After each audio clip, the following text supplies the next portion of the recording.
Assalamualaikum warahmatullahi wabarakatuh. Welcome back to Cerita Untung. Iya, jangan lupa juga teman-teman sebelum kita lanjutkan obrolan kita apa kali ini untuk subscribe dulu ya. Ya. Dan Subscribe, mudah-mudahan like, dan komen. Gratis kok, nggak usah bayar-bayar, tinggal nyalain aja lonceng. Terus biar tahu update kita selalu tiap kali kita upload ya. Oke. Nah, kali ini menarik sekali. Sebenarnya kita agak telat sih ya.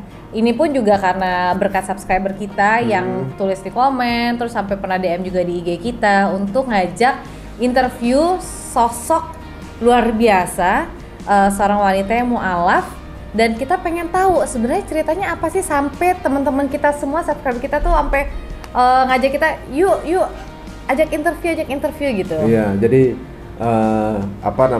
highlightnya itu adalah seorang dokter yang bermualaf saat pandemi gitu.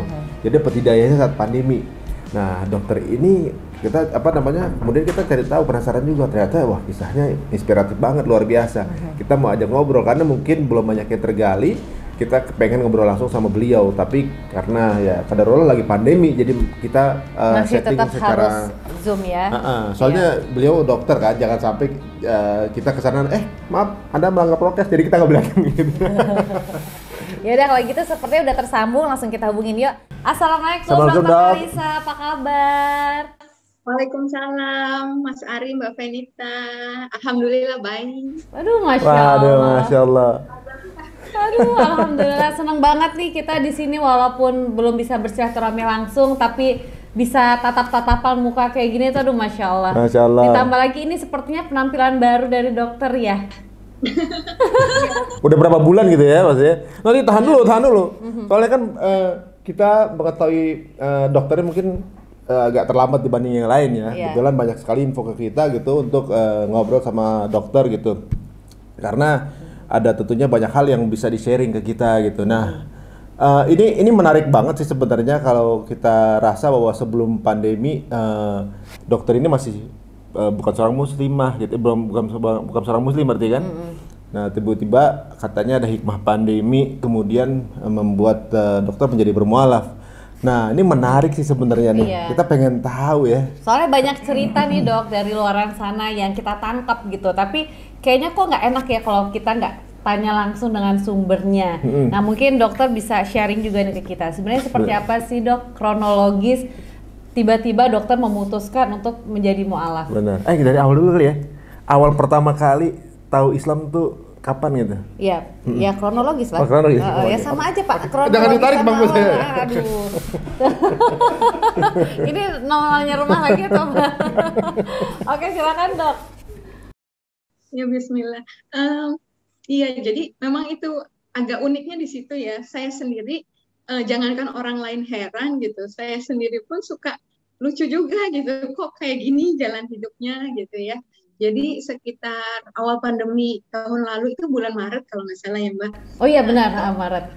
Ya, kita baru lagi digalakan pakai masker, terus harus rajin cuci tangan, nggak boleh jabat tangan gitu kan ya.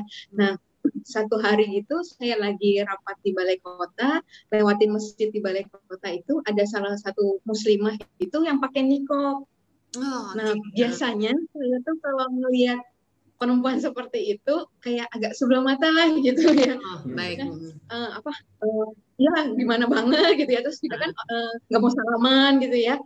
Saya malah, tapi hari itu entah kenapa justru saya melihat kemuliaan wanita itu gitu ya, kayak ini, hari-hari ini bukankah kita sedang dibuat seperti dia gitu ya, kemana-mana harus pakai masker gitu kan, kemudian harus, kita nggak boleh jabat tangan kan gitu ya, terus jaga wudhu juga, yaitu dengan kita sering cuci tangan seperti itu. Di hari itu tuh saya seperti terbuka gitu ya, kayak terbukanya seperti itu. Nah dari situ saya belum masuk ke dalam doktrin ajaran Islam, akidah dan segala macam belum, tapi baru dari sisi lahiriahnya aja, kayak nyari manfaat gerakan sholat gitu kan, wudhu itu bersihin apa aja gitu. Jadi dari sisi medis lah lebih banyak gitu ya. Dan sunah-sunah yang saya tahu kan lingkungan kantor kan banyak yang muslim gitu ya, jadi saya pelajarin tentang manfaat yang puasa Senin Kamis dan sebagainya gitu. Jadi dari situ awal ketertarikannya gitu. Dan itu berlangsung kira-kira 2 minggu ya, itu agak bergejolak tuh gitu, kayak kok banyak kebaikan dalam ajaran ini gitu, di akal masuk gitu ya, tapi di dalam hati, dalam iman tuh kayak juga masuk gitu. Jadi kayak seimbang gitu, hikmahnya dapat, manfaat secara lahirnya dapat gitu. Nah dari situ saya memang cerita dengan satu orang teman, tapi karena kebetulan itu lawan jenis ya, saya suka agak takut cerita sama yang perempuan juga kan bocor halus. Iya. Jadi aku cerita aja coba ini terus, tapi untungnya beliau juga memang arahkan ya, bilang mohon maaf nggak bisa nanya ke saya karena kita bukan mahram gitu. Jadi coba kamu browsing ke Mualaf Center Indonesia gitu. Nah, saya menghubungi gitu, kontak di situ dan saya dijanjikan ketemu itu tanggal 15 Maret 2020 hari Minggu. Jam 9.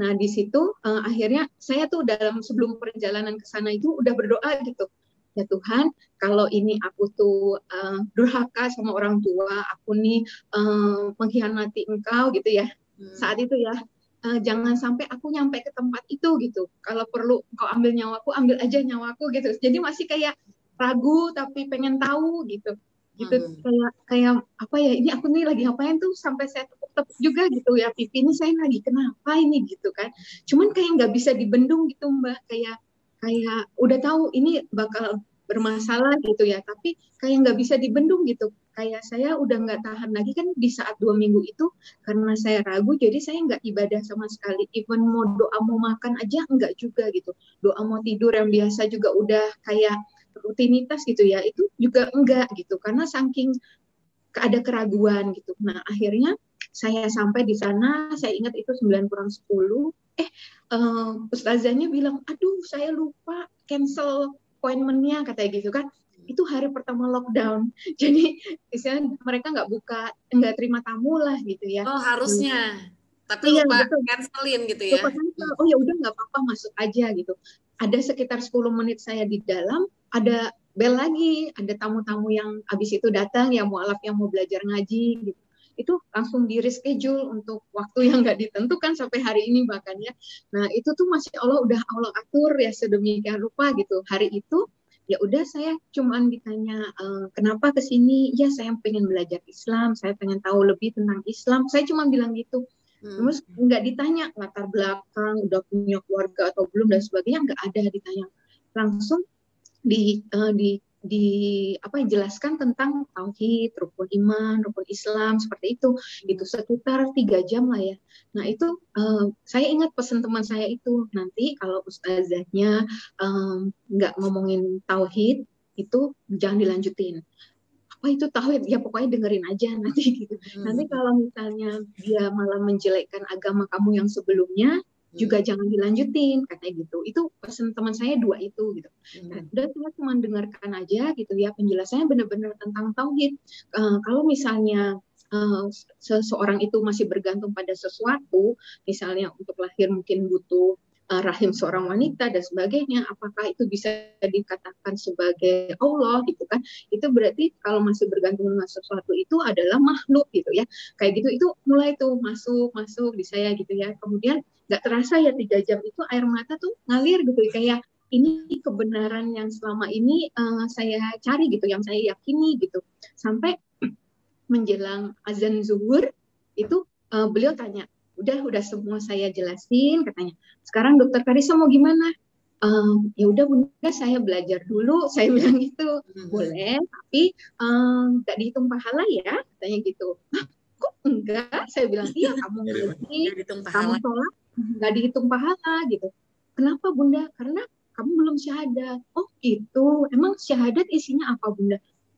Percaya Allah itu esa, dari penjelasan tadi percaya, saya bilang percaya Muhammad itu utusan Allah, percaya. Ya udah itu isian syahadat. Terus saya bilang ya udah saya syahadat segitunya aja gitu. Nggak ada gimana gitu ya, sampai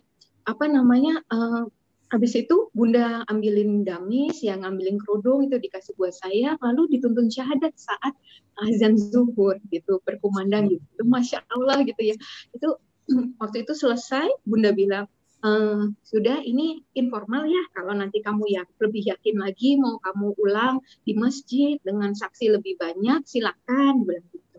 Terus di hati saya tuh rasa ini nggak informal karena sudah di hadapan Allah kan, ya sudah, dan nggak ada no turning back lagi saya gitu ya, bukan sekedar saya nyoba sebentar terus nanti saya nggak cocok saya pindah lagi gitu kan.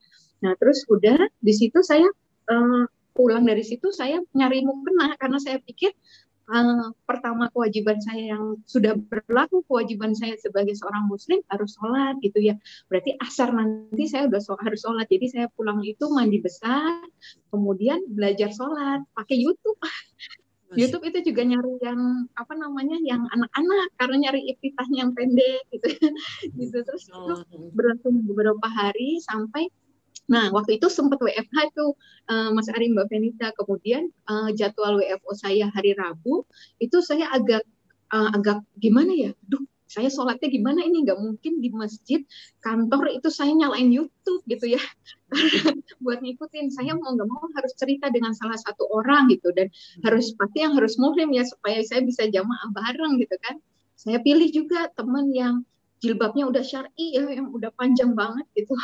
Terus saya bilang, Bu, saya mau ngomong, saya bilang gitu, mau cerita. Oh iya, tumben-tumbenan kali ya saya ngajak ngobrol gitu. Kita ngobrol di musola waktu itu. Bu, saya hari Minggu kemarin syahadat, Allah Akbar, Masya Allah gitu. Teman saya sampai nangis gitu ya, tahu saya siapa gitu kan, latar belakang keluarga gimana gitu, yang sangat harusnya sih nggak mungkin lah seorang dokter Karissa katanya untuk bersyahadat. Kenapa kok bisa gitu? Katanya pokoknya sampai yang bingung banget gitu kan. Terus beliaulah yang bilang bahwa setelah saya jelasin gini, kita senang juga ya dokter Karissa masuk ini gitu ya, kembali lagi ke fitrah sebagai Islam gitu ya, gitu, bukannya convert ya, tapi revert ya, kembali ke sebagai orang Islam gitu kan, memang kita fitrahnya adalah Muslim gitu. Nah tapi dokter Ica mikir nggak itu ada anak-anak segala macam, itu kamu udah mulai haram loh sejak hari itu sama suami. Oh itu Bu, saya gitu, di situ saya baru tahu, karena mungkin itu juga ya Allah sudah atur ketika waktu di kemarin itu saya di Mualaf Center, saya nggak ada, karena memang nggak ditanya latar belakang, juga nggak dijelaskan juga kalau jadi haram dengan suami gitu. Tapi saat itu saya nggak pikir, ya gimana dong, atau nyesel atau apa, enggak, cuma saat itu saya cuma pikir, oke, kalau itu harga yang harus saya bayar untuk suatu kebenaran, apapun resikonya ya udah gitu. Saya udah pikiran terburuk saat itu, saya bakal sebatang kara, mungkin anak-anak saya akan diambil, mungkin keluarga akan coret saya, kan pada umumnya gitu ya ceritanya mualaf gitu. Tapi saya berpikir saat itu ya udah, nanti meninggalkan urusan masing-masing gitu ya, tanggung jawab masing-masing gitu. Nanti apa namanya ya udah gitu, saya mikirnya masa sih Allah nggak tolong saya, asal ada Allah ya udah cukup buat saya gitu waktu saat itu gitu.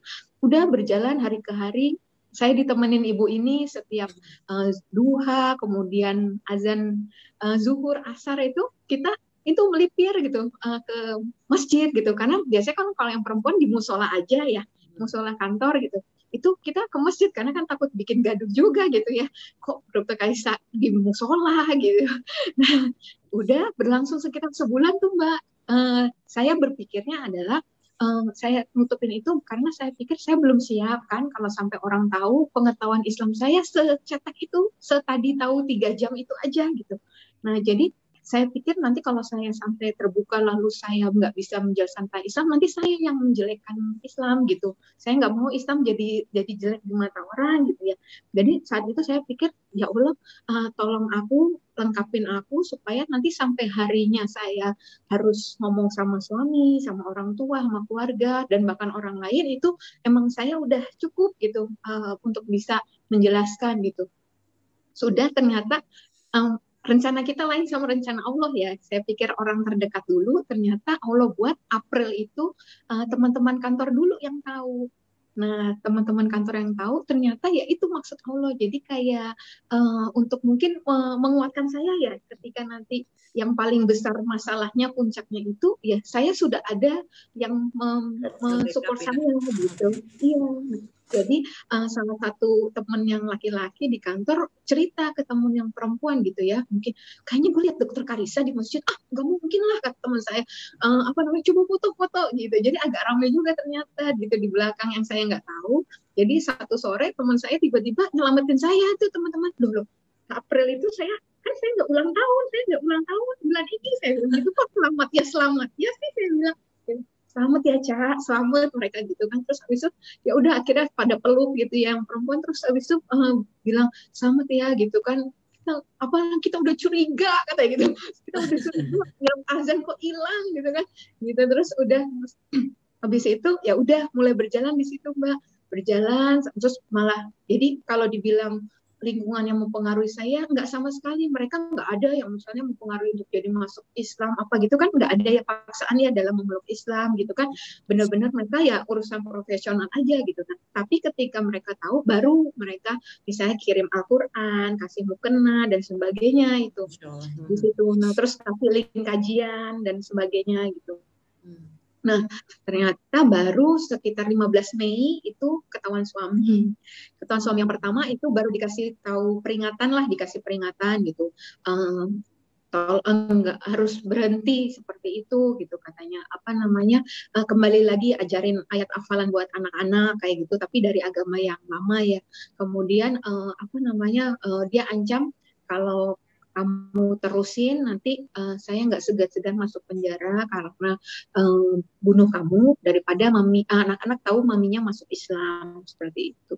Nah di situ apa namanya waktu itu kalau nggak salah Bada Isya, jadinya habis itu saya nggak tahu nih harus gimana. Yang saya tahu jadikan sabar dan sholat penolongmu gitu ya. Jadi saya nggak tahu mau kena saya udah ada di mana sekarang, saya pakai spray kayak gitu. Terus kalau biar nggak ketahuan saya lagi wudhu, saya tayamum aja gitu. Padahal tuh lucu juga sih Mbak, tuh waktu sehari sebelumnya mungkin atau 2 hari sebelumnya saya lagi baca buku-buku itu, ada taharo, ada tayamum gitu ya. Itu saya melewatin tuh tayamum. Ntar aja kan banyak yang harus dipelajarin ya. Saya pikir tayamum ntar aja lah kan, masa di sini nggak ada air, saya pikir gitu. Terus tapi nggak tahu kenapa itu tetap saya selesaiin bacaannya gitu, tayamum gitu. Terus habis itu ya itu ternyata 2 hari kemudian mungkin kejadian itu. Jadi yang mengharuskan saya nggak boleh kelihatan sedang berwudu, nggak boleh kelihatan sedang sholat. Tapi ya semoga Allah tetap hitung itu sholat ya, karena saya pakai spray, pakai bed cover gitu, karena nggak bisa pakai perlengkapan sholat lagi gitu. Terus sudah istilahnya saya kayak apa ya, tiarap dulu lah ya, nggak mau kelihatan gimana dulu gitu. Kemudian kejadian lagi ketahuan yang 31 Mei itu saya lagi mau tahajud sekitar jam 3:30, 4. Nah itu saya pikir suami sudah tidur. Ternyata saya kan sejak yang tadi dibilang haram itu saya tidur di kamar anak-anak. Itu saya pikir selama ini juga aman, nggak pernah dia datang juga. Itu dibuka pintunya dan saya lagi takbiratul ihram gitu kan, lagi begini ya udah pasrah gitu. Sebelum-sebelumnya pernah mau ketahuan saya lagi ngaji ya, baca Quran gitu, itu masih keburu buka mukena langsung rapi-rapi lagi, itu masih keburu gitu. Tapi yang ini udah lagi begini mau gimana kan nggak mungkin ya. Akhirnya udah ketahuan ya. Singkat cerita ya terjadilah namanya mungkin kaget ya, shock gitu. Ada KDRT di situ, kemudian di situ setelah itu saya dibawa ke rumah mertua, di sana juga didoain gitu ya. Sempat dibilang kan saya waktu sebulan setelah syahadat itu belum ada yang tahu kalau saya masuk Islam. Saya kena penipuan juga Mbak, ada ujiannya juga, penipuan masker tuh 138 juta. Jadi saya itu istilahnya bantu koordinir doang gitu. Yang mesen masker kan lagi mahal-mahalnya tuh 500 ribuan, ini jual 180 ribu. Saya nggak ada ambil untung sepeser pun. Jadi saya tadinya ngasih nomor rekening yang menjual, tapi karena pikir teman-teman nggak kenal, lu aja Cak gitu, jadinya dikirimnya lewat rekening saya. Waktu saya transferkan, hari hanya harusnya datang, jadwalnya masker itu datang, nggak datang. Jadi otomatis saya harus gantiin, padahal saya cuma pesan 4 box hari itu, saya pribadi 4 box, tapi 4 box terbahal 138 juta. Yang awal ya soalnya ya. Iya itu tapi maaf, saya putus bentar. Boleh ininya kameranya naikin dikit nggak Dok? Nah, ya, oke, siap. Boleh lanjut lagi, Dok. Terus apa udah seperti itu, kemudian waktu saat itu ya itu ujian juga sih buat saya ya sebelumnya itu.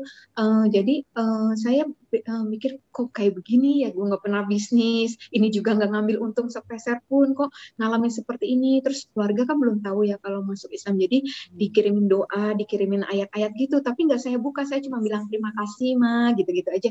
Tapi saya tetapkan hati untuk zikir, cuman baru tahu doa Nabi Yunus. Jadi cuman jika la ilaha illa anta subhanaka inni kuntu minadz dzalimin gitu. Kalau ke polisi itu terus yang saya ucapkan gitu. Saya nggak tahu doa yang lain-lain gitu, belum tahu. Oh, doa Nabi Ibrahim, Ibrahim juga saya baru tuh dua itu kalau nggak salah. Hasbunallah wa ni'mal wakil, ni'mal maula wa ni'man nasir gitu. Itu dua itu yang saya ulang-ulang terus. Nah, akhirnya waktu itu saya udah lewatlah, ada jalan keluar, ada yang meminjamkan, memberi waktu sampai bulan Juli untuk membalikan uang gitu. Dan itu saya tutup. Udah, saya waktu itu saya pikir sudahlah, nama baik, kepercayaan orang hilang, ya sudah, saya pikir ini yang harus saya terima, udah harus ikhlas gitu ya. Alhamdulillah Allah masih kasih jalan keluar kayak gitu waktu itu. Nah, di situ dibahas itu di rumah mertua itu bahwa itu kamu nggak pikir itu suatu kayak azab ya, bahwa kamu udah menjual yang dulu gitu, udah mengkhianati yang dulu itu gitu kan. Tapi di situ terus sempat dibilang juga apa mungkin kerasukan setan, dikasih minyak-minyak gitu, saya urapan gitu. Kemudian habis itu di situ saya sempat dipukul lagi di paha saya gitu. Terus habis itu udah saya pulang gitu, pulang ke rumah, saya nggak ada pikiran apa-apa, nggak ada merencanakan apapun juga, nggak, cuman zikir terus yang nggak putus itu. Terus udah sampai rumah, mungkin mantan suami itu lelah ya, dia tidur. Nah, saya karena anak-anak sudah bangun, saya mandikan anak-anak gitu ya. Tiba-tiba Mbak ART di rumah bilang, Bu, di depan ada tamu polisi 3 orang gitu kan. Saya kaget juga itu, saya sempat usia mungkin dapat laporan yang tadi subuh ya. Subuh itu apa namanya, mungkin gaduh gitu ya. Nah, itu karena saya memang sempat waktu di Alamin KDRT itu saya sempat teriak-teriak, Dedi sakit, saya bilang gitu. Mungkin itu kedengeran ya di luar gitu. Terus habis itu saya usir, Pak, udah nggak apa-apa Pak, dia itu lawyer, dia tahu tempat yang nggak menimbulkan bekas untuk divisum. Saya bilang, dia yang dijambak kan kulit kepala nggak kelihatan, dipukul di kuping kan nggak bekas, saya bilang gitu. Terus habis itu polisnya bilang, enggak Bu, itu diteliti sudah mulai memar katanya. Terus Ibu diapain lagi? Itu bibir kenapa Bu? Bibir juga ternyata ada memarnya juga sudah muncul. Terus diapain lagi Ibu ke nomor tuh, diapain? Ini di paha. Terus yang poluan buka paha saya masih ada bekas ruas jarinya gitu kan. Terus nggak bisa, Ibu harus ikut kita gitu ya. Saya nggak ada pikiran masa kita ngelaporin suami itu kan kayak nggak ada pikiran ya, maksudnya saat itu malah udah pulang aja, nanti saya tambah dimarahin kalau sampai ketahuan ngelaporin atau apa, saya bilang gitu. Terus enggak, Ibu harus ikut. Jadi itu udah Allah semua yang atur. Jadi di situ saya dipaksa harus visum hari itu. Terus saya mau pulang, nanti keburu bangun, saya bilang gitu. Nggak bisa, sekalian BAP gitu. Jadi udah visum, BAP beres, pas itu udah mau pulang, saya ditanya mau pulang kemana, saya nggak tahu, nggak bisa mikir, saya bilang gitu. Terus ya udah, alhamdulillah ada teman dan lawyer yang menjemput gitu, teman kantor gitu. Kemudian lawyer gitu. Terus habis itu ada teman-teman yang lain itu, akhirnya saya langsung diantar ke pondok pesantren Mualaf Center yang di Sentul, punyanya Umi Irena Handono gitu. Nah di situ, terus termasuk juga lawyer bilang gitu, anak-anak di mana? Di rumah. Bapaknya tidur gitu. Kalau bisa dibawa anak-anak sekalian gitu kan. Hah? Yang benar Mas, saya bilang gitu. Iya dibawa kayak gitu. Percaya Mbak Ica gitu, walaupun nanti mau hak asuh di Mbak, kalau posisinya masih di sana mungkin tetap sulit karena kan itu bukan barang ya katanya gitu. Terus ya udah saya tanya ke Mbak tuh ya waktu saat itu gimana Bapak belum bangun gitu kan? Ya udah sekarang keluar ya, saya bilang gitu. Bisa ke bawah gitu ya. Itu saya di luar pikiran saya juga gitu. Saya nggak pernah membayangin, saya pikirnya akan sendirian gitu ya. Itu bisa ke bawah gitu, anak-anak semua ikut saya gitu saat itu. Nah, udah sampai di Ponpes ya, berjalan sekitar semingguan itu, namanya anak-anak yang mungkin kaget juga, lingkungan baru, itu ujian juga lagi buat saya.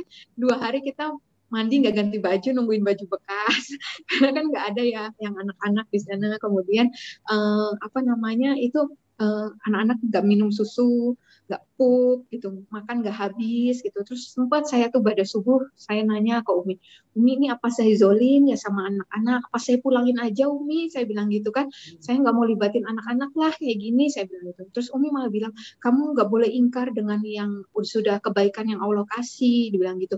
Banyak orang tuh harus sampai rebutan anak dan sebagainya, kamu dengan mudahnya bisa bawa anak-anak, dibilang gitu. Terus juga dibilang, kamu bayang nggak kalau kamu nggak bawa anak-anak, fitnah apa yang akan ditimpakan kepada kamu? Kamu ninggalin mereka, nelantarin mereka, kamu nggak sayang mereka, kamu pergi sama laki-laki lain mungkin gitu ya. Dia kan nggak tahu ya saya pergi kemana sama siapa. Kalau sekarang, kalaupun nanti anak kamu diambil, mereka tahu mamanya lari kenapa, kemana, sama siapa, apa yang dilakukan begitu. Oh gitu ya Umi. Ya udah saat itu saya ternyata itu memang ujian terakhirnya aja gitu. Besoknya tuh alhamdulillah anak-anak tuh udah normal lagi, udah bisa pup, udah normal lah. Itu kayak ujian aja sebentar gitu, apakah kita bertahan ya. Termasuk kayak tadi yang ujian masker kayak udah dilaporin juga, dianggap terlibat lah penipuan segala macam gitu, tapi ya lewat juga gitu. Dan inamal usri yusra tuh ya banget gitu, setiap ada kesulitan bersama itu juga ada kemudahan gitu. Itu yang berapa kali saya alamin gitu, sampai ya balik lagi tadi kamu tua dibilang apa namanya seperti itu, terus ya udah nggak ternyata dari situ saya belajar gitu di Ponpes itu benar-benar yang paling mempengaruhi sih Mbak Venita, Mas Ari, bahwa di situ saya habitnya sebagai muslim kan yang berubah banget, itu benar-benar kayak di brainwashnya mulai dari adab-adabnya ya segala macam, itu disitulah saya belajar gitu awal mulanya gitu. Benar-benar mungkin saya pikir saya cuma ada di kosan mungkin seorang diri, mungkin ya galau-galau, milo-milo nggak jelas, tapi Allah baik banget bikin semuanya sempurna sampai seperti itu. Bahkan sampai terakhir ternyata proses yang laporan polisinya berjalan gitu ya, sampai mantan suami mau jadi tahanan kejaksaan, di situ beliau mengajak lawyer saya untuk tolong dicabut gugatannya, dan di situ ya udah kita cabut, dan beliau bersedia untuk bercerai baik-baik, hak asuh anak untuk saya, harta bersama juga untuk anak-anak. Jadi udah selesai dengan damai aja gitu ya, nggak ada benar-benar. Tadi saya nggak ngira gitu, duh kok ngelaporin bapaknya anak-anak gitu kan, nggak gimana gitu ya. Tapi ternyata maksud Allah seperti itu gitu. Yang waktu itu saya setiap ditanya, gimana kerjaan kamu tuh PNS juga, saya kan akhirnya PP itu Mbak, Jakarta Sentul tiap hari itu, karena kan juga nggak boleh cuti lama-lama banget juga gitu kan. Itu tapi alhamdulillah sehat gitu, dikasih sehat sama Allah. Mandi kan juga sebelum subuh gitu ya, itu kan memang sunnahnya begitu, itu memang bikin sehat ternyata. Jadi itu berapa 70 kali sekali jalan, jadi 140 kilo PP itu tetap sehat aja gitu. Nah itu seperti itu sih apa runtutannya kira-kira gitu ya. Alhamdulillah makin kesini itu Allah mudahkan semuanya kayak gitu. Aduh, Masya Allah.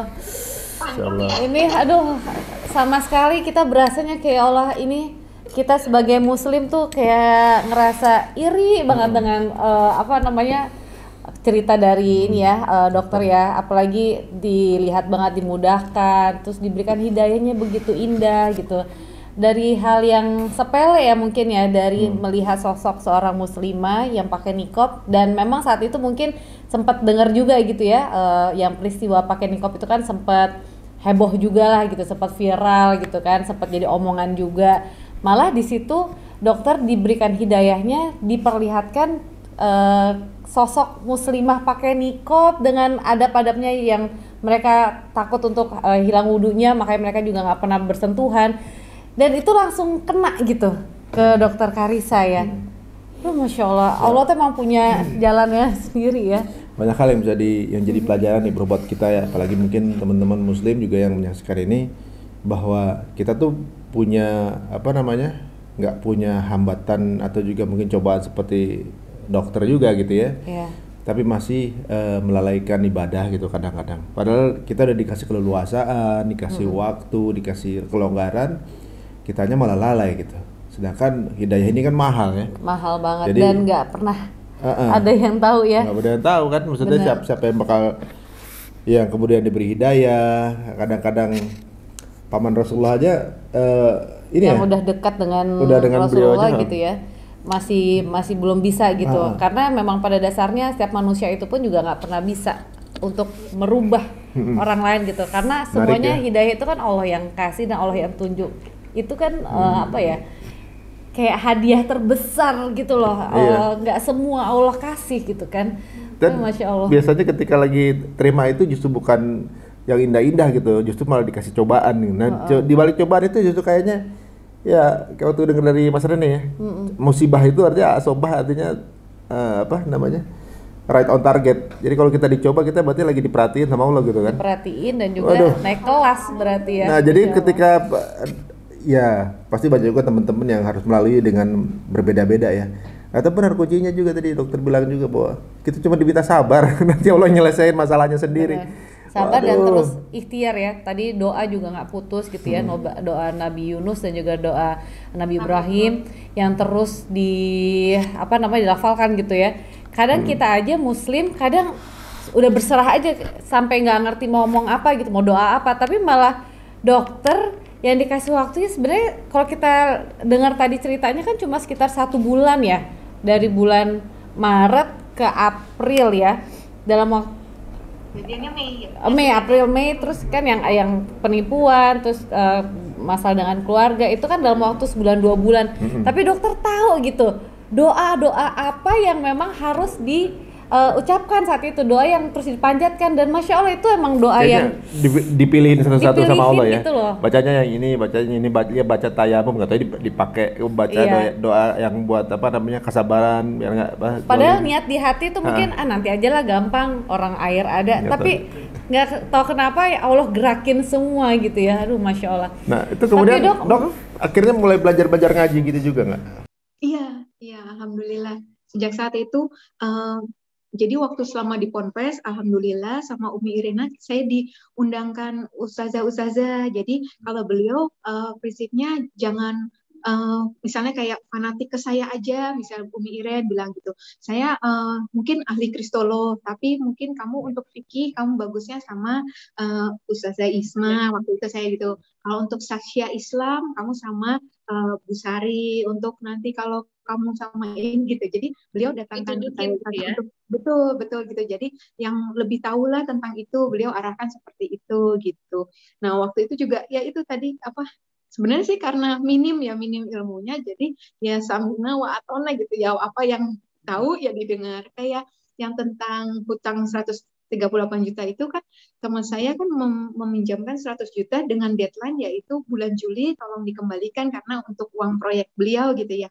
Itu Juni minggu ketiga ya, saya pikir udah pagi itu saya bilang, ya Allah, kurang 2 minggu lagi bulan Juli, saya bilang gitu. Gimana saya bisa ngembaliin posisinya di Ponpes gitu kan ya. Beliau tuh waktu itu saya kasih sertifikat rumah tuh nggak mau terima gitu katanya. Nggak mau, saya takut megang gitu. Udah kamu pegang aja gitu ya. Dan waktu itu saya mikir, ya Allah dia udah baik sama saya gitu ya. Kalau sampai ingkar, sampai nggak ngembalikan hutang itu, saya merasa bersalah banget gitu. Saya kayak curhat gitu ya sama Allah pagi-pagi.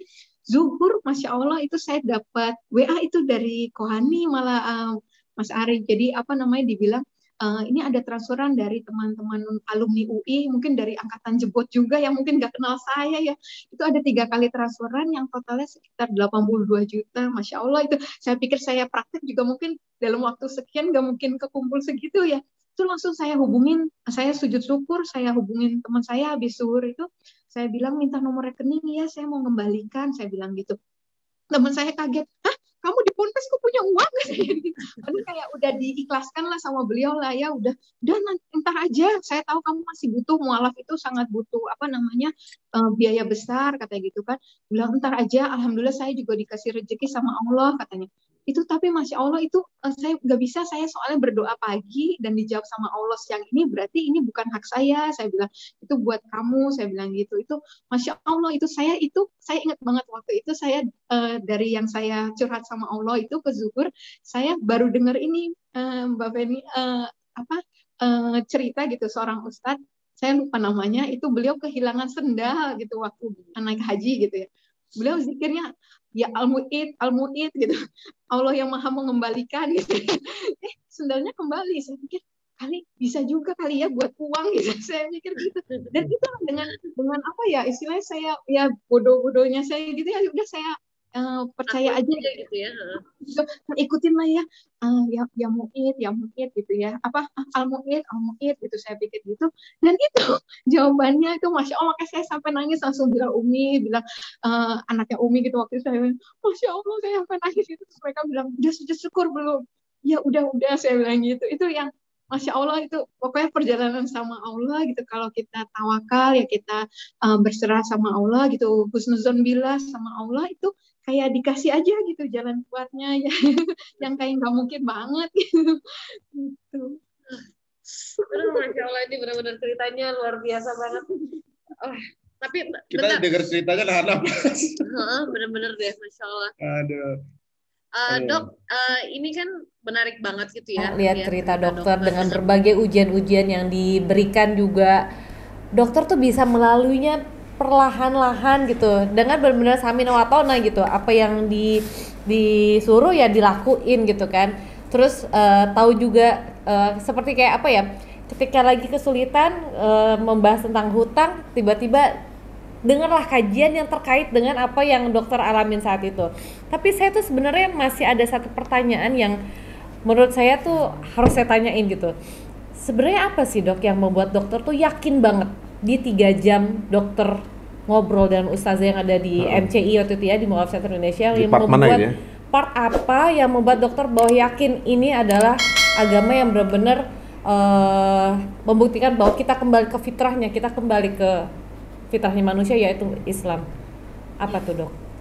Kalau yang dari di MCI itu tadi yang saya share, sebenarnya partnya lebih ke yang tadi, ketika masih ada bergantung dengan seseorang gitu, even rahim wanita, itu berarti nggak bisa disebut sebagai Allah gitu, berarti itu masih disebut makhluk kalau dari yang MCI itu. Tapi kemudian kan setelah itu saya karena belum bisa membaca bahasa Arab Quran, waktu itu saya mengkatamkan terjemahannya Quran gitu, karena untuk lebih tahu gitu kan.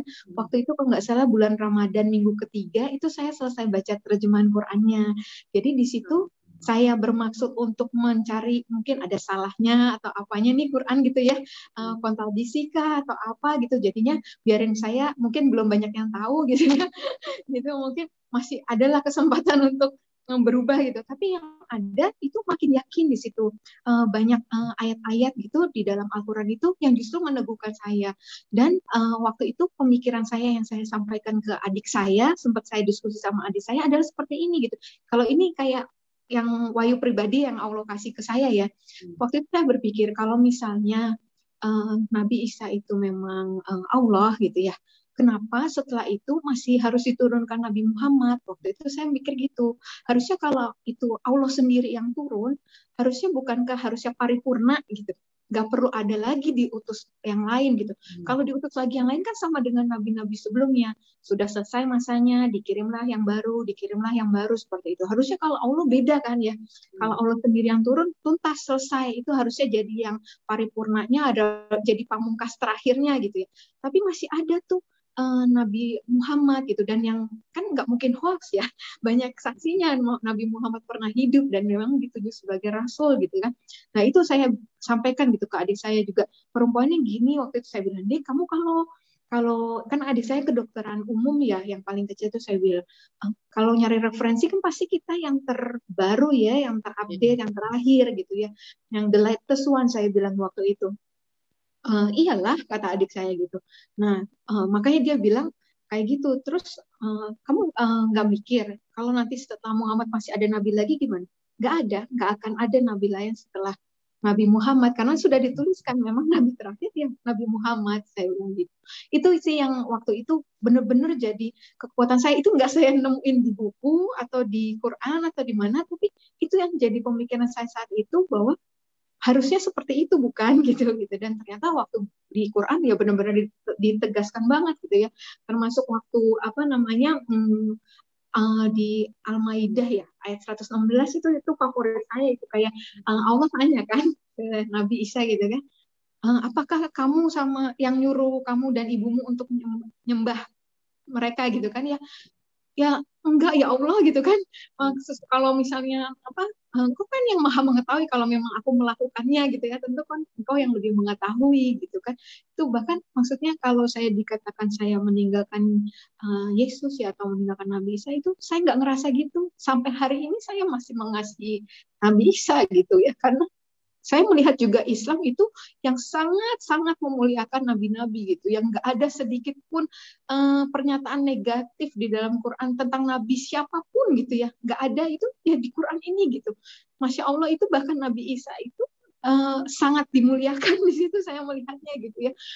Gimana waktu itu saya juga berpikir kenapa ya, nah itulah Islam tuh agama ilmu, agama yang fair banget menurut saya, karena ketika itu kebenarannya ya itu yang disajikan gitu, nggak ada rekayasa, nggak ada manipulatif yang gimana-gimana gitu, apa adanya aja gitu ya. Jadi kalau misalnya kayak yang terakhir ya, jadi saya pernah ada kakak kelas yang bilang, istri saya itu dari Islam pindah ikut sama abang karena tahu nanti yang datang di akhir zaman itu Nabi Isa, kamu kok malah pindah, dibilang gitu. Terus di situ saya pelajarin banget gitu di Al-Quran ya, ternyata ya memang betul yang datang nanti Nabi Isa untuk membunuh Dajjal. Kemudian tapi apa yang dikatakan, apakah tujuannya datangnya Nabi Isa itu selanjutnya adalah kan justru untuk menyelesaikan perselisihan kita selama ini gitu ya, bahwa yang benar adalah risalah yang dibawa oleh Nabi Muhammad gitu ya. Itu yang Masya Allah gitu, yang saya pikir kalau mau bisa aja kan kita pikir jagoan kita lah yang turun terakhir gitu ya, akhir zaman gitu ya. Kenapa harus nabi yang lain bukan Nabi Muhammad? Itu saya sempat mikir gitu ya. Tapi ternyata itu Masya Allah gitu. Memang bukan Nabi Muhammad yang turun gitu ya. Sampai dibuat juga Nabi Muhammad mujizatnya ya Al-Quran ini aja. Nggak seperti yang lain bisa melakukan apa segala macam. Itu udah bentuk penjagaan Allah supaya nggak ada manusia yang disesatkan lagi dengan utusan Allah itu dianggap sebagai Allah gitu ya. Jadi benar-benar kita melihatnya itu ya Allah yang besar, Allah yang berkuasa gitu. Jadi itu yang saya lihat di dalam Islam, keindahan Islam di situ gitu ya, yang saya lihat gitu ya. Jadi kalau kita orang-orang yang mau berpikir gitu, harusnya sih semua muaranya ke Islam ini memang gitu ya, dengan hati yang bersih ya, dengan nggak ada kepentingan apapun seperti itu gitu ya. Harusnya pasti kita akan menemukan jalan untuk kembali ke fitrah sebagai Islam. Masya Allah. Luar biasa banget nih. Ini saya aja sebagai Muslim dari lahir, kadang-kadang saya tuh baru nerima yang cita-cita begini tuh ketika saya udah umur berapa gitu.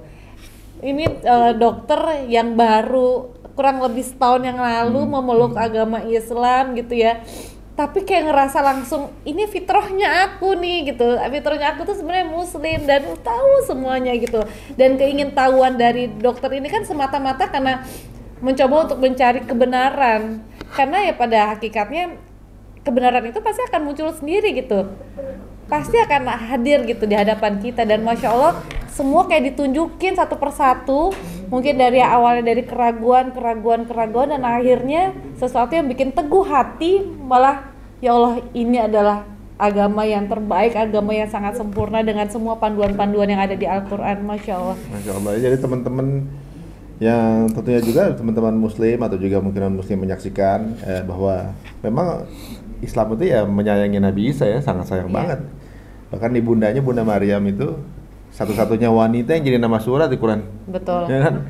Satu-satunya nama wanita ya Bunda Maryam. Udah gitu, ya benar juga kata dokter tadi bahwa umat Islam itu juga sangat menyayangi Yesus tapi sebagai nabi gitu kan. Iya, Nabi Isa. Nabi Isa gitu. Jadi jatuhnya bahwa benar sekali bahwa yang akan turun di akhir zaman nanti Nabi Isa, kita pun meyakini dan nggak ada kontradiksi di dalamnya, dan kita ya karena kita mengetahui sebabnya beliau akan turun itu apa, ngapain. Jadi ketika dipertanyakan kan akan turun, iya memang kita juga meyakini itu. Dan itu semua ada lagi ya, maksudnya penjelasan mengenai kenapa turun gitu ya, nanti di akhir zaman lah gitu ya akan turun lagi Nabi Isa sebagai penyelamat itu. Kenapanya juga disebutin gitu. Jadi seolah-olah kita tuh emang benar-benar kayak dikasih tahu before kita lahir gitu ya, sebelum kita lahir tuh seperti apa cerita tentang kisah-kisah nabi yang ada gitu. Lalu ketika kita di dunia ini, kita tinggal mengikuti panduan-panduan yang ada, dan for the next kita juga dikasih tahu lagi gitu apa yang akan terjadi gitu. Jadi kayak semuanya lengkap sebenarnya. Jadi sayang banget kalau misalnya teman-teman yang masih belum mempercaya Al-Quran gitu ya. Ya tapi ya itu dia, balik lagi hidayah Allah gitu. Balik lagi hidayah Allah, sebaik-baiknya itu hadiah adalah hidayah Allah. Benar, gitu ya. Kita pun sebagai muslim terkadang kita enggan untuk membaca, merasa bahwa ya udahlah gitu, apa yang terjadi ya terjadilah gitu. Tapi ya Masya Allah, ini banyak sekali pelajaran yang bisa kita petik ya dari cerita Dokter Karissa. Begitu indah gitu jalan hidupnya. Ya, saya nggak banyak bisa, kita juga nggak terlalu banyak bisa berkata-kata, cukup dengar ceritanya aja kayaknya sudah terbawa ini ya, bahwa ini sebuah momen dan juga proses yang dilewati dokter ini precious ya gitu. Mungkin banyak juga orang yang ingin sekali mendapatkan momen seperti ini gitu. Banyak yang orang yang gua Islam tapi kok gua belum masuk ya, belum feel ya gitu. Jadi ibaratnya ada juga orang yang justru diberikan dengan cobaan-cobaan yang berbeda-beda, akhirnya dapat ketemu di sini kuncinya selama ini yang dicari-cari. Nah dok, saya penasaran sama paskanya dok. Jadi kan setelah itu berarti kan menjalani hidup jadi sebagai seorang muslimah berarti ya. Sholat, mengaji gitu. Tapi sekarang dokter udah belajar mengaji berarti, udah mengaji. Ya, alhamdulillah dari MCI itu kita ada metode yang lebih cepat untuk bisa masuk ke Quran, jadi nggak melalui ikro.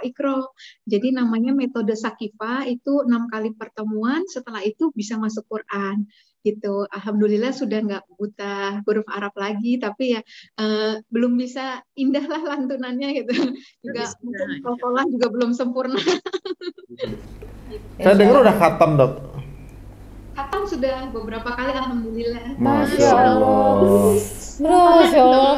Siapa di sini yang setahun belum khatam? Ayo subscriber kita nih. Malu kita sama dokter ya. Beliau ini di awal tahun lalu masih belum meyakini syahadat. Maksudnya belum meyakini Allah dan juga Nabi Rasulullah SAW kan saat itu. Tapi sekarang kita ngobrol, beliau udah khatam beberapa kali gitu. Ada mungkin teman-teman yang udah muslim di awal tahun ini lah gitu, bahkan mungkin mungkin dari lahir gitu. Ada mungkin yang setahun ini aja belum khatam gitu mungkin. Itu kan kita jelek banget. Beliau dari pandemi ini aja sambil jalan berproses. Jadi justru dikasih nikmatnya luar biasa ya. Maksudnya dikasih hidayah, dikasih udah khatam. Itu dari ini kebetulan kan memang di MCI itu dibimbing terus ya, maksudnya kayak kami tuh kayak kemarin Ramadan itu memang targetnya dalam 30 hari itu ya khatam 30 juz. Kemarin yang 1 sampai 10 Zulhijjah itu juga dalam 10 hari harus khatam 30 juz. Jadi mau nggak mau pagi 1 juz, malam 2 juz. Masya Allah. Tapi bareng-bareng. Jadi juga emang jadi nggak beban sih. Jadi nggak sendiri ya gitu ya. Betul. Jadi terus kan kalau misalnya lupa atau apa dihubungin seperti itu. Itu sih mungkin gunanya kita punya komunitas ya untuk saling menguatkan. Memang kan sebaik-baiknya teman di majelis ilmu itu yang berjamaah jadi ya. Iya, seperti itu sih. Itu kemarin tips-tipsnya. Salah satu yang bisa menguatkan juga ya. Iya, betul. Tapi kalau boleh tahu nih, maaf sekali. Ini kan berarti anak-anak ngikut sama dokter ya? Iya. Ini gimana nih dok? Karena kan ya namanya juga masih anak-anak gitu ya. Kita juga belum boleh juga gitu untuk memaksakan mereka gitu. Nah tapi melihat ibundanya gitu ya memeluk muslim. Nah bagaimana pandangan anak-anak dan seperti apa nih keadaan anak-anak sekarang? Jadi alhamdulillah ya itu saya juga nggak mengira gitu, dari yang anak-anak juga sempat hidup beberapa bulan di pesantren itu juga saya khawatir tadinya ya bagaimana mereka mungkin akan culture shock lah paling enggak ya pertama kali mungkin gitu. Tapi alhamdulillah gitu ya, itu memang betul ya, anak-anak sebelum akil balik kan memang fitrahnya adalah muslim gitu. Jadi walaupun secara hukum negara gitu anak-anak masih seperti agama saat dia dilahirkan seperti itu, dan sampai hari ini sekolahnya juga masih yang pas pelajaran agama juga masih ikut yang sebelumnya juga gitu. Tapi saya di situ alhamdulillahnya nggak merasa insecure. saya yakin sih ya, seperti di Quran surat Al-Qasas ayat 56 tadi yang dibilang juga Mas Ari ya, hidayah itu kan semata-mata milik Allah. Dibilang kan Muhammad, kamu gak bisa memberi petunjuk pada orang yang engkau kasihi gitu kan. Cuman Allah yang bisa memberi petunjuk gitu kan, dan Allah yang paling mengetahui siapa yang bisa diberi petunjuk gitu ya. Jadi mau anak saya sekarang mempelajari yang kitabnya yang sebelumnya pun, mungkin nanti juga sampai menyeluruh itu, kalau memang Allah nanti berkehendak mereka dapat hidayah, ya pasti kembali ke Islam. Sebaliknya saya gimana berusahanya untuk mengarahkan ke dalam Islam ketika memang hidayah itu bukan menjadi bagian mereka, ya nggak bisa saya tahan-tahan juga gitu. Mungkin nanti saat gede nanti dia nggak bisa. Ya saya hanya bisa berdoa sih di situ gitu ya. Di situ saya berdoa, di situ saya juga menunjukkan akhlak sebagai seorang muslimah itu gimana gitu ya. Mereka sudah ngerti tentang aurat gitu. Kalau kakaknya belum pakai baju habis mandi, adiknya yang laki pasti langsung kakak aurat gitu. Sudah. Terus kalau lihat baju di mall gitu juga sempat udah mikir, Kak bagus ya, adiknya bilang. Terus kakaknya bilang, tapi kita nanti nggak bisa pakai itu kalau kita muslim, katanya gitu. Itu legging, celana legging itu mereka. Saya bilang boleh, nanti buat di dalam, saya bilang gitu, buat di rumah, saya bilang gitu. Itu mereka istilahnya sudah mulai itu ya gitu. Kemudian padahal kemarin 5 Juni papa juga meninggal gitu ya. Sempat saya pulang itu saya bilang ke anak-anak, mami minta tolong nanti kalau mami meninggal, tolong mami dengan cara dikuburkan dengan cara muslim ya. Jangan mami disuntik formalin ya, saya bilang gitu. Kemarin gitu kan, itu lihat kan waktu di rumah sakit muka opa bagus ya gitu. Pas sudah suntik formalin kan ada kayak agak bengkak gitu ya. Kan mami seumur hidup nggak ada suntik suntik itu silikon ya atau apalah filler-filler itu gitu kan. Kalau masa terakhir hidup dikasih formalin kan, jangan ya nak, aku bilang. Saya bilang kayak gitu sempat ya, hal-hal seperti itu sih yang saya masukin, hal yang kecil-kecil. Dan tolong cepetan mami dikubur, nggak usah sampai berhari-hari ya di situ, saya bilang gitu. Mulai masuk di situ sih. Terus tentang sunah-sunah yang lain lah ya, itu yang saya masukkan ke anak-anak gitu. Kalau minum duduk, makan duduk, saya bilang kayak gitu. Seperti itu sih yang mulai dini, minum pelan-pelan, jangan kayak gitu seteguk 3 gitu. Itu yang hal kecil-kecil gitu ya. Mudah-mudahan ya. Mudah-mudahan ya. Bismillah. Tapi dengan penampilan baru dari dokter pun anak-anak ada komentar nggak? Enggak. Mereka malah sempat mereka malah, mami punya yang seperti mami nggak buat aku, sempat nyari yang gaun seperti aku, sempat nyobain pakai kerudung juga, sempat gitu mereka. Terus ya itu selama ini yang dikasih sama teman-teman, sama orang-orang yang tahu gitu, itu saya sama ini saya taruh di kontainer kan, karena saya pikir nanti ya kalau mereka minta saya berikan, kalau belum ya enggak gitu. Ya waktu ditanya ada sayang, ada saya. Ini enggak gitu, misalnya ikut mereka ikut gerakan sholat lah sebagainya gitu. Ya ada bukan sayang, ada gitu, ada aja gitu. Tapi ya udah gitu aja, mau mereka iya enggak ya udah gitu, sebatas itu sih. Hari ini tadi mereka ikut online juga ibadah sekolah minggu ya. Dari online juga ya udah gitu. Saya saat itu sambil sholat zuhur tadi juga ya udahlah gitu, tapi saya sambil berdoa gitu.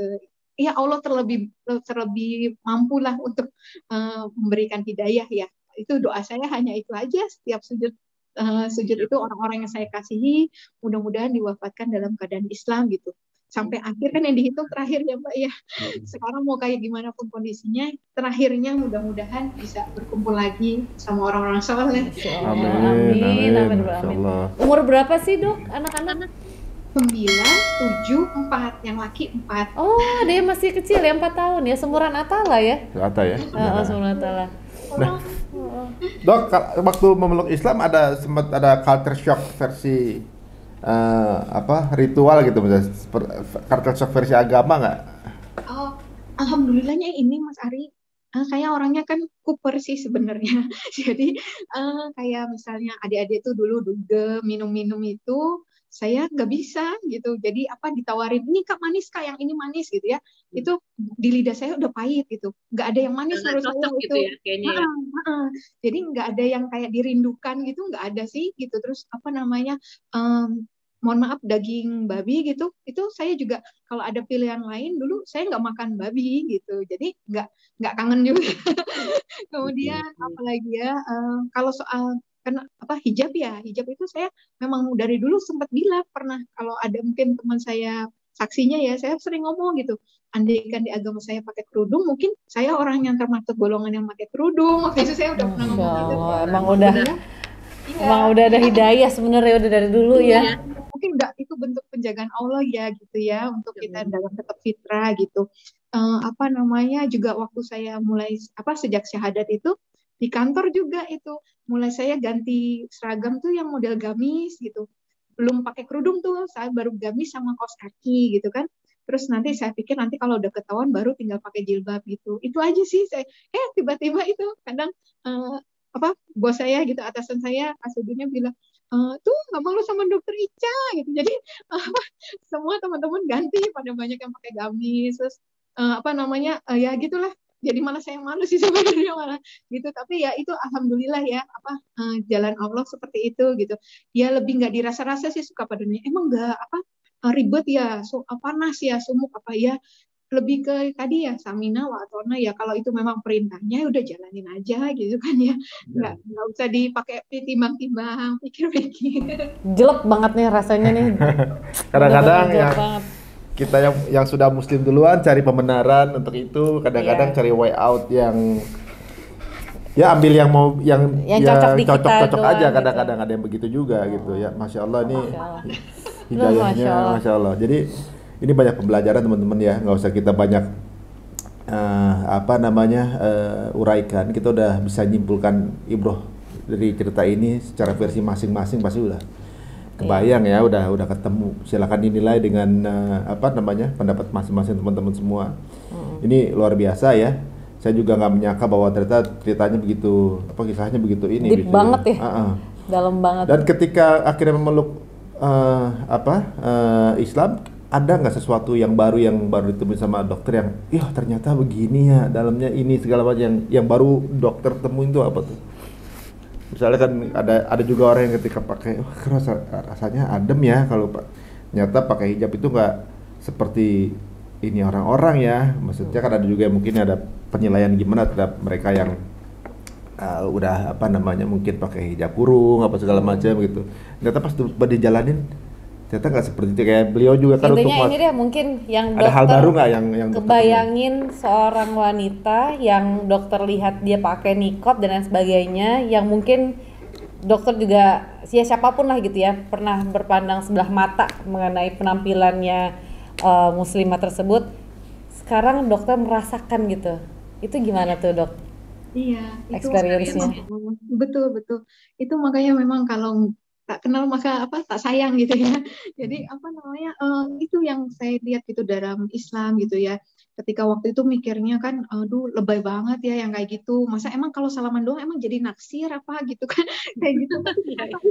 Itu kemuliaannya justru di situ ya gitu. Masya Allah Islam itu memuliakan wanita itu di situ gitu ya.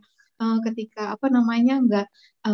nggak mengumbar aurat gitu ya. Dulu saya saya tuh rasa ya ampun 36 hidup saya tuh dengan buka aurat itu saya rasa gitu menyesal gitu ternyata kok nggak dari dulu seperti ini seperti itu sih. Kemudian tadi balik lagi ke Islam itu kita belajar untuk kalau bisa jadi Islam yang kafah gitu ya, nggak pilih-pilih kayak tadi. Kayak mungkin kalau prasmanan gitu yang suka aja yang kita ambil, yang nggak suka kita nggak ambil gitu ya. Nah di sini Islam itu ya harus seluruhnya gitu kalau bisa kita ambil gitu. Termasuk yang kontroversial tuh saya berapa kali cerita itu yang poligami mungkin seperti itu yang mungkin sampai hari ini nggak banyak istri atau muslimah yang bisa menerima tentang konsep poligami gitu. Tapi ternyata itu Masya Allah waktu saya alhamdulillah dapat sharing ilmu dari salah seorang ustadz di mana ya waktu itu saya diundang di Masjid Al Isra gitu ya di daerah Grogol Petamburan. Beliau share itu bahwa di situ di poligami itu ada sebenarnya bukan seperti yang digambarkan saat ini ya, bahwa itu juga sesuatu yang salah kaprah gitu, bahwa poligami itu sebenarnya dua, itu poliandri dan poligini gitu. Sekarang orang ngomong poligami gitu kan, yang lakinya satu perempuannya banyak gitu. Sebenarnya yang lakinya satu perempuannya banyak itu kan poligini gitu kan. Yang satu perempuan lakinya banyak itu poliandri. Jadi yang disebut poligini ini atau yang tadi orang umumnya udah salah kaprah dengan poligami, itu sebenarnya di situ ada suatu beban, ada suatu hak anak yatim di situ, ada hak janda-janda di situ gitu. Harusnya seseorang tuh nggak mudah untuk jadi poligami, bukan dengan cara yang nggak betul gitu ya. Kalau dengan cara yang betul itu di situ suatu beban itu sebenarnya, dan itu sebenarnya itu solusi yang karena Allah tahu gitu ya seberapa kebutuhan biologisnya seorang laki-laki dan seberapa kemampuannya seorang wanita, seperti itu Masya Allah kalau kita bisa tadi, kalau semuanya kita bisa terima dengan hati yang bersih gitu ya, dengan mau berpikir gitu, mau benar-benar cari ilmu yang benernya gimana sih gitu, nggak sekedar katanya orang poligami begini, katanya orang begitu gitu, tapi waktu kita pelajari ilmunya itu Masya Allah itu gitu bahkan di sesuatu yang kayaknya negatif gitu, itu tetap ada keindahan Allah gitu. Di situ saya belajarnya, di situ sih belajar untuk jadi seorang muslimah yang kafah ya gitu. Termasuk terakhir nih, yang terakhir sih saya yang tentang bersiwak gitu ya. Tadinya juga masih kan nggak apa-apa lah, bersiwak kan sesuatu pakai yang kasar, sikat gigi kasar juga, paling cukuplah dengan sikat gigi aja selama ini gitu kan, atau dengan mouthwashnya, pasta giginya yang mengandung siwak, mouthwashnya yang mengandung siwak gitu kan udah bersiwak juga saya pikir gitu. Tapi ternyata ya Masya Allah gitu, itu saya kalau lagi menghafal Al-Quran kadang suka masih sering tuh nyari tipsnya gimana cara bisa cepet hafal Quran gitu. Dan salah satu di dalam yang saya baca itu, saya kaget juga, selama ini saya nggak temukan ini, bersiwak katanya gitu. Oh, bersiwak, ini nggak pernah saya lakuin nih, saya pikir gitu kan. Terus akhirnya baru tuh di situ saya mulai pelajarin, cari-cari ilmu tentang bersiwak gitu ya, sunnah yang betul seperti apa gitu. Masya Allah tuh saya mulai beli online karena belum bisa ke toko-toko herbal kan biasanya yang jual. Saya beli aja tuh siwaknya, murah ya, satu box cuman 60.000 isi selusin gitu. Saya coba cuman modal taat aja ya sama Allah gitu ya. Dibilang itu kan bisa mempertajam akal, mencerdaskan, kemudian bisa memfasihkan lisan itu ternyata di samping manfaat secara medisnya itu Masya Allah gitu ya. Yang pertama itu memang kalau kita hidupkan sunnah itu betul banget gitu. Hidupkan sunnah, apalagi sunnah yang sudah mulai ditinggalkan orang ya gitu. Itu kan janji Allah ya, itu dapat pahala syahid gitu ya, seperti orang berapa 50 atau 100 orang mati syahid gitu kan, satu sunnah yang ditinggalkan itu Masya Allah gitu. Dan sholat yang disertai dengan siwak itu kan istilahnya lebih utama daripada 70 kali sholat tanpa siwak gitu. Itu yang hal-hal seperti itu yang mulai saya pelajarin lagi gitu.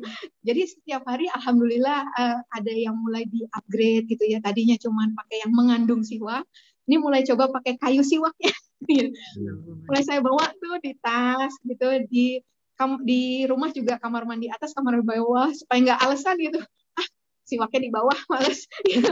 Tapi ya udah, sebisa mungkin kita yang tahu kelemahan kita itu di situ kita coba gimana ya caranya gitu. Kayak misalnya aduh waktunya kayak nggak ada, memang harus disiapin, memang harus dijadwalin seperti itu. Kalau misalnya waktu untuk menghafal, waktu untuk membaca Quran seperti itu. Aduh, sekarang udah berapa aja udah mulai menghafal? Iya, masih di juz 30 Mas Ari. Oh Masya Allah. Pelajarannya juga itu masih tersendat. Masya Allah, itu luar biasa udah. Pelan-pelan ya.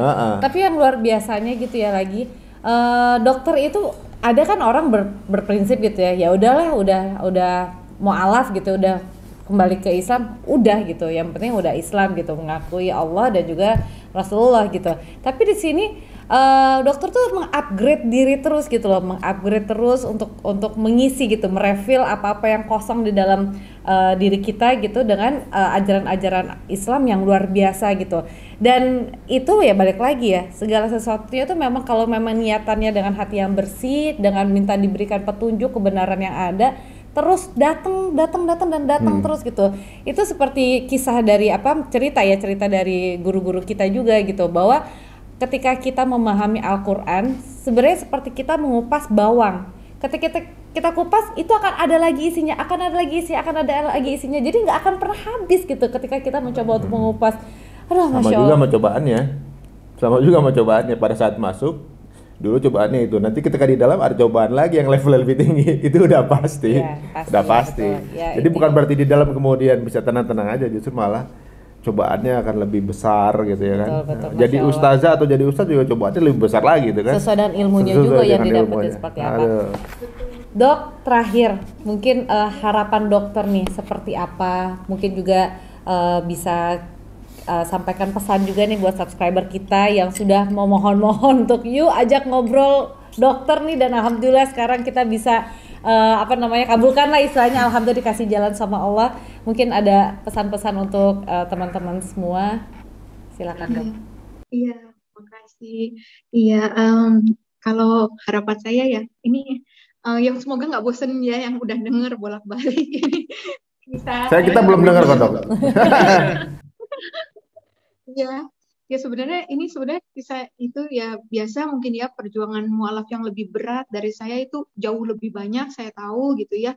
Tapi mungkin ya Allah mau pakai kita siapa aja gitu ya untuk menjadi seperti ini. Mungkin Mbak Venita juga Mas Ari juga jadi pengemban dakwah, pengemban syiar ya gitu ya. Karena ya memang hari-hari ini banyak fitnah terhadap Islam gitu ya. Yang sedih kadang gitu ya. Sebenarnya Islam itu indah sekali, tapi dibuat seperti Islam itu negatif gitu. Nah, kita disitulah peranan kita gitu ya. Masya Allah, kalau kita sudah di jalan Allah itu alhamdulillah banget gitu ya. Teman-teman yang sudah muslim dari lahir seperti ataupun yang teman-teman mualaf gitu, kalau sudah kita tahu kita sudah berada di jalan yang benar, seperti hadis Imam Syafi'i bilang kan ya, kalau bisa lari kenceng gitu. Lari kenceng karena kita tahu kita ini udah di jalan yang benar gitu, jalannya Allah gitu. Lari kenceng, apapun yang bisa kita lakukan itu kita lakukan lah gitu ya, mengerahkan segenap kekuatan, kemampuan gitu ya, karena kan memang dunia ini bukan tempatnya buat istirahat santai-santai gitu ya. Nanti istirahatnya nanti di akhirat gitu, karena kan memang hadis juga dibilang gak akan dikumpulkan dua rasa aman dan dua rasa takut bersamaan gitu. Kalau kita ngerasa aman di dunia, ya nanti kita di akhirat pasti orang yang menjadi orang yang merasa takut gitu. Tapi ketika kita sering ketakutan di dunia, takut ya Allah nggak dapet ridho Allah, takut ya Allah ini aku ujub dan sebagainya, itu nanti insya Allah kita justru menjadi orang yang merasa aman di akhirat gitu. Jadi seperti itu sih, kalau misalnya pun kita lelah, kita sulit untuk berlari, mulai lebih pelan gitu nggak apa-apa gitu. Bahkan sampai kalaupun nggak bisa jalan sampai merangkak-rangkak sekalipun gitu ya, hadisnya bilang ya, nggak apa-apa asal jangan berhenti atau jangan asal berbalik arah. Itu sih pesan saya buat teman-teman gitu. Terus cari ilmu, karena memang kan adab sebelum ilmu, ilmu sebelum amalan. Pasti amalan kita akan berbeda ketika kita lengkapi dulu ilmunya gitu kan. Kalau misalnya kita lagi kufur, kita lagi malas, kita langsung ingat, oh iya keutamaannya seperti ini gitu. Bersiwak itu mungkin mensucikan mulut, membersihkan mulut dan mendatangkan ridho Allah gitu. Jadi waktu kita malas, masa sih cuma untuk dapat ridho Allah cuma suruh sikat gigi aja nggak mau gitu ya, misalnya kayak gitu. Seperti itu sih. Atau banyak keutamaan lain kan ya, kalau yang sering saya bilang juga, kalau kita ada 4 rakaat sebelum suhur, 4 rakaat sesudah suhur, maka diharamkan neraka baginya gitu kan. Masa iya kita mau udahlah 4 rakaat aja, yang penting fardunya dapat gitu kan, sekedar menunaikan kewajiban aja gitu. Tapi nggak apa-apa sih, mungkin emang bertahap sih, dari yang kita seperti kayak dipaksa ya, kayak kayak latihan gitu ya, tapi lama-lama insya Allah kita akan bisa jadi yang ikhlas karena kita juga karena didasari dengan karena mengasihi Allah, karena mau taat pada Allah, mengasihi Rasulullah juga gitu, seperti itu. Udah, Masya Allah. Udah, Masya Allah, benar-benar nih. Sama ini belum lama dengar juga dari Ustadz Umar juga bilang kalau kita di dunia hidup capek-capek di jalan Allah, nanti kita nggak boleh repot-repot jawab pertanyaan malaikat karena kita hidupnya udah di situ. Ini luar biasa relate dengan apa yang diutarakan sama Dokter Karissa ini ya. Apalagi mungkin banyak sekali. Kadarullah juga di tahun lalu kita juga wawancara seorang mualaf main MMA ya dari Austria waktu itu ya, yang juga mendapat hidayah ketika pandemi juga gitu. Jadi, waduh, sepertinya memang ketika pandemi ada cobaan justru malah bertebaran hidayah di sana gitu. Masya Allah, ini polanya semakin jelas ya, banyak yang kemudian memeluk Islam itu karena hati ya, maksudnya ada rasa nikmat yang nggak bisa dibilangin ya, maksudnya hanya bisa di experience gitu. Tapi mereka yang meninggalkan Islam itu biasanya karena mata biasanya, karena ada luxuries, ada harta atau apa lain yang bisa didapatkan di dunia. Jadi polanya memang ternyata selalu seperti itu. Kalau menurut saya dokter ini tipe orang-orang yang berpikir, orang-orang yang ingin mencari tahu gitu. Keingintahuan beliau inilah yang malah membawa dokter malah menuju ke kebenaran dan kebenaran gitu. Dan Masya Allah bukan cuma sekedar diambil untuk diri sendiri, tapi dokter pun juga mau menyebarkan rasa itu kepada kita semua, share ini semua, dan mudah-mudahan ya dok, kita semua terus berada di jalannya Allah dan nanti kita bisa ketemu lagi di jalannya Allah. Kalau misalnya nggak ada ketemu kita, tolong panggil kita juga ya dok. Amin. Amin. Sama-sama. Masya Allah. Dok, terima kasih waktunya, ini udah merepotkan dokter ya. Kita akan terus silaturahmi tentunya sama dokter. Masya Allah, ini ilmunya luar biasa ya. Mungkin jangan ditutup dulu, setelah syuting kita bisa ngobrol yang off secret kayaknya. Oke. Banyak yang penting kita tahan juga. Tapi teman-teman semuanya, entah itu mungkin teman-teman muslim atau non muslim menyaksikan ini, kita semua lakum dinukum waliyadin. Ya, jadi teman-teman semuanya pegang teguh agama kita, dan agama bukan buat perdebatan, tapi didiskusikan boleh. Jadi teman-teman semuanya bisa mengambil hikmah dari pembicaraan kita ini, mudah-mudahan bisa menjadi yang mungkin lagi pengen cari tahu lebih dalam lagi gitu. Ada yang ingin tahu, pengen ngobrol, mau ngomong saja. Karena teman-teman semua yang kalau ada mau tanya Islam seperti apa sih gitu ya, itu pasti kita semua yang dapat pertanyaan seperti itu seperti ada misi gitu untuk menjelaskan gitu. Entah bagaimana caranya. Jadi ini luar biasa sekali perjumpaan kita dengan Dokter Karissa, yang kita justru baru mendapatkan informasi di belakangan, tapi justru betul PPKM. Tapi alhamdulillah ada waktu dan juga Allah menakdirkan kita untuk bisa ngobrol di sini. Masya Allah. Sekali lagi terima kasih ya Masih, dok. Kita akan berjumpa lagi insya Allah di lain waktu. Mudah-mudahan kita bisa terus jaga silaturahmi. Amin.